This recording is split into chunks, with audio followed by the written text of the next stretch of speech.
Henry Ford. Some inventions are based on simple ideas or principles. Barometers are based on the idea that air has weight and pushes down on objects. A barometer measures this air pressure. Evangelista Torricelli invented barometers in Italy in 1643. Other inventions have taken longer to develop. The automobile has thousands of parts and it took a long time to make a really useful car.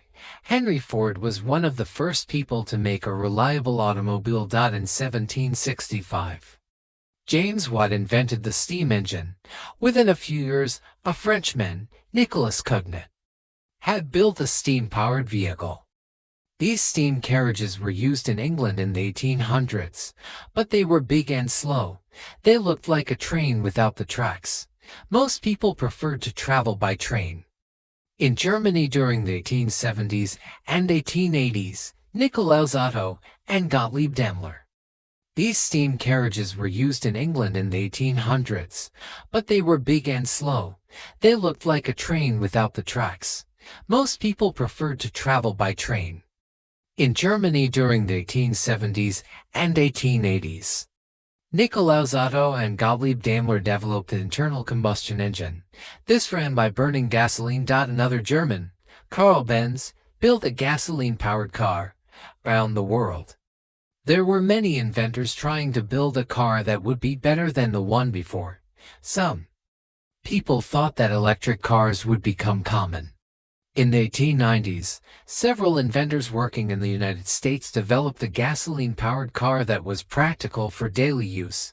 Henry Ford was born on a farm in Michigan in 1863. As a boy, he loved to take clocks and watches apart and reassemble them.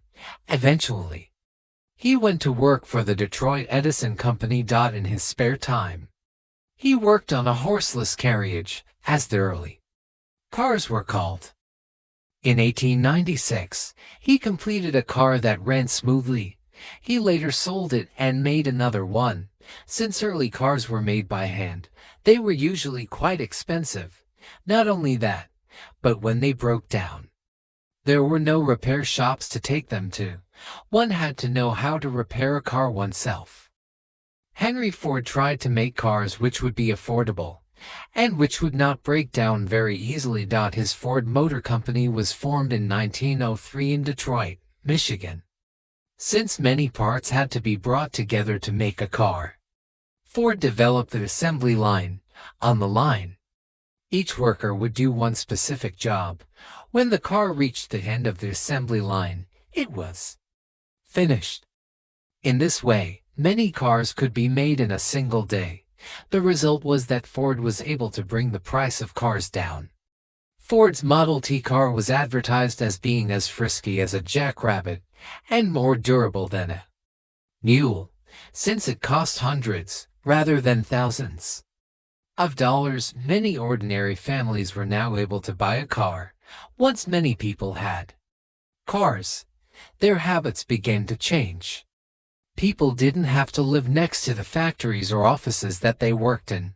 Going for Sunday drives or traveling to tourist sites became a common thing. In 1905, a car drove across the United States and back again. In 1912, a car went across Canada from coast to coast. Soon there was public pressure for good roads so that cars could travel anywhere in North America. Henry Ford was not the only inventor of the modern car. However, he was able to make a car that everyone could use and afford.